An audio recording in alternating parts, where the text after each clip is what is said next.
Dando sequência às nossas aulas sobre segurança em cirurgia, falaremos sobre degermação, instrumentação cirúrgica básica, incluindo montagem da mesa cirúrgica e os principais materiais utilizados nos procedimentos em emergências.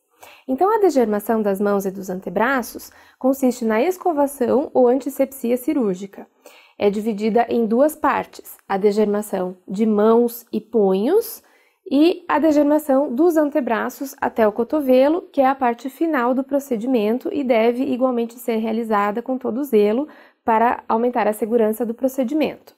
A degermação deve durar cerca de 3 a 5 minutos. Devemos utilizar soluções degermantes já abordadas numa aula anterior e devemos iniciar a degermação após a instalação do gorro, máscara e os EPIs adequados para o procedimento. A paramentação cirúrgica é um processo específico e padronizado que envolve a técnica de degermar as mãos, vestir o avental cirúrgico estéril e calçar luvas estéreis. Após o término da degermação, o cirurgião deve manter os antebraços fletidos, elevados e afastados do corpo. Deve, então, secar as mãos e antebraços com a compressa estéril que compõe o kit do avental cirúrgico. Usa-se a compressa para secar as mãos, iniciando pelos dedos, palma e dorso das mãos e então o antebraço. Após o uso, a compressa deve ser desprezada. Segura-se o avental pela parte superior com os dedos indicador e polegar de cada mão, balança-se suavemente para que se abra, deve-se vestir o avental cuidadosamente sem tocar na parte externa, que é a parte que ficará em contato com o paciente. Após vestir o avental, solicita-se que o auxiliar ajuste e amarre o avental na parte de trás e então calça-se as luvas estéreis. Todos esses procedimentos serão exaustivamente treinados em nossas aulas práticas. Após a paramentação, inicia-se a montagem da mesa de instrumental cirúrgico.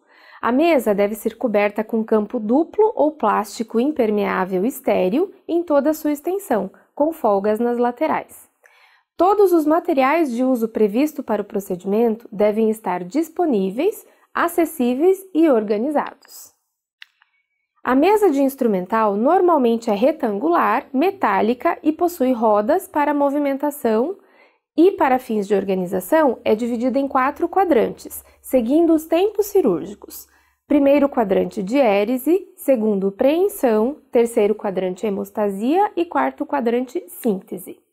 O primeiro quadrante, diérese, deve ficar localizado na parte proximal da mesa, ao lado da mesa cirúrgica. Os demais quadrantes são organizados seguindo a ordem e formando um U deitado. Dos instrumentos de diérese, destacamos o bisturi frio, que é composto por um cabo reto e associado a lâminas descartáveis. A empunhadura, conforme evidenciado na imagem, é em arco de violino ou lápis. Temos mais comumente o cabo número 3, que adapta-se a lâminas menores, 11 ou 15, indicado para as incisões mais delicadas, e serão os mais comumente utilizados em nossas situações de emergência. Também o cabo número 2, que é um cabo maior e que acopla lâminas maiores, como 20 e 22, indicado para grandes procedimentos. As tesouras também compõem os instrumentos de diérese e cortam tecidos orgânicos e materiais cirúrgicos, além de divulsionar e dissecar tecidos. A tesoura de maio, curva e reta, é a tesoura maior, indicada para cortar o fio cirúrgico, gases, outros materiais e tecidos mais resistentes. A tesoura de Metzenbaum, que também pode ser curva ou reta, serve para cortar, dissecar e divulsionar tecidos. A mais utilizada é a tesoura Metzenbaum curva, Metzenbaum menor. São métodos mnemônicos para lembrarmos qual tesoura é a maior e qual é a menor. Qual é a Maio e qual é a Metzenbaum. Os instrumentos de preensão, que compõem o segundo quadrante, são os instrumentos utilizados para agarrar os tecidos, gases e compressas. Eles devem ser empunhados como lápis e são compostos pelas pinças traumáticas, como a dente de rato, e as atraumáticas, como a pinça anatômica, de acordo com as imagens que vocês estão vendo. Os instrumentos de hemostasia compõem o terceiro quadrante.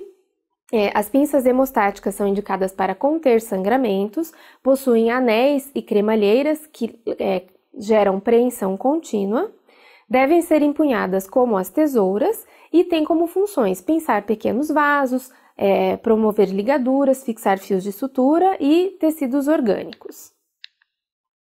E os instrumentos de síntese, por fim, o quarto quadrante, são destinados à reunião dos tecidos, principalmente composto pelo porta-agulhas, e junto nesse quadrante da síntese nós vamos ter também localizados os fios de sutura e também dentro da organização da nossa mesa cirúrgica outros acessórios como cuba, gases, compressas e seringas que forem necessárias para o procedimento.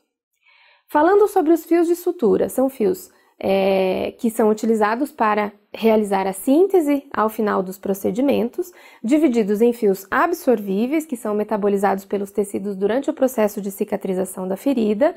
Esses fios absorvíveis podem ser de origem animal, como principalmente conhecido é o catigu, e também de origem sintética, como o Vicryl e o Monocryl. Também os fios não absorvíveis, que é outra classe, são fios que não são metabolizados pelas enzimas dos tecidos e nós temos várias origens, como origem animal, por exemplo, a seda, origem vegetal, o algodão, sintética, o mais comum é o mononylon, que é o fio universalmente mais utilizado em emergências, e os fios de origem mineral também, por exemplo, o fio de aço, ok? Os fios cirúrgicos, eles possuem uma numeração que vai de 2 a 10 zeros. Quanto mais zeros, menor é a espessura do fio e menor a sua resistência. Os fios menos espessos devem ser utilizados para suturas que necessitam de menos tensão e os fios mais espessos para áreas que necessitam de mais tensão. Além disso, as agulhas de sutura que estão acopladas aos fios, elas podem ser circulares, que apenas divulsionam os tecidos, ou triangulares, que são as agulhas cortantes, que cortam os tecidos. Como principal exemplo, as agulhas utilizadas para sutura de pele são cortantes, ou seja, triangulares, pois elas cortam a pele no momento da passagem, favorecendo a passagem dessa agulha. Além disso, elas podem ser retas ou curvas e as curvaturas também têm vários graus diferentes que podem ser utilizados. Teremos contato íntimo com todos esses materiais nas nossas aulas práticas e agora convido todos a praticar.